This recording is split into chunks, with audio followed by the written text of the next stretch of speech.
अस्सलाम वालेकुम दोस्तों आज मैं आपको गंदम के खेत दिखाता हूँ।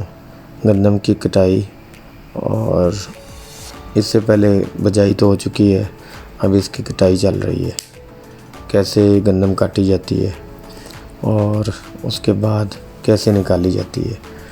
कटाई तो खैर मैंने आपको दिखा दी है। अब हम गंदम जहाँ निकलती है वहाँ पे जा रहे हैं।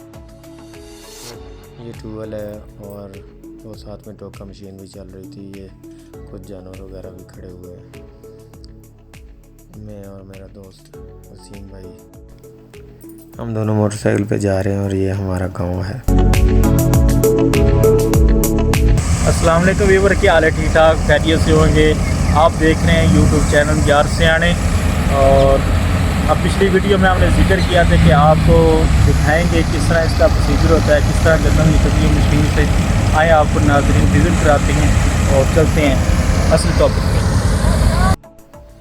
जी ये इसकी गट्ठें बांधी जाती हैं गंदम की और बाद में ये एक बंदा जो होता है थ्रेशर पे लगा रहता है। थ्रेशर यानी ये इस मशीन को थ्रेशर बोलते हैं और वो उठा के इसमें डालता रहता है गंदम जो होती है। तो इसके साथ साथ ये देखें सामने इसकी जो है कचरा वगैरह सामने निकल रहा है, जिसको हम तूड़ी बोलते हैं पंजाबी में। और गंदम जो है वो थैलों में साथ साथ खुद ब खुद निकलती रहती है।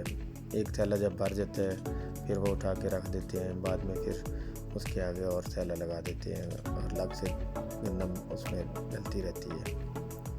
और साथ में सामने जो है वो इसका कचरा जो होती है वो जानवरों को खिलाने के काम आती है, इसके चारे के तौर पर। और बाद में जो गंदम है ये सामने आपको नज़र आ रही है। ये शहरों में देहातों में जिस चीज़ को चाहिए कि ये खाने के तौर पर यूज़ करता है। अगर आपको हमारी वीडियो अच्छी लगी है तो दोस्तों एक दूसरे को शेयर करें, लाइक करें, फॉलो करें।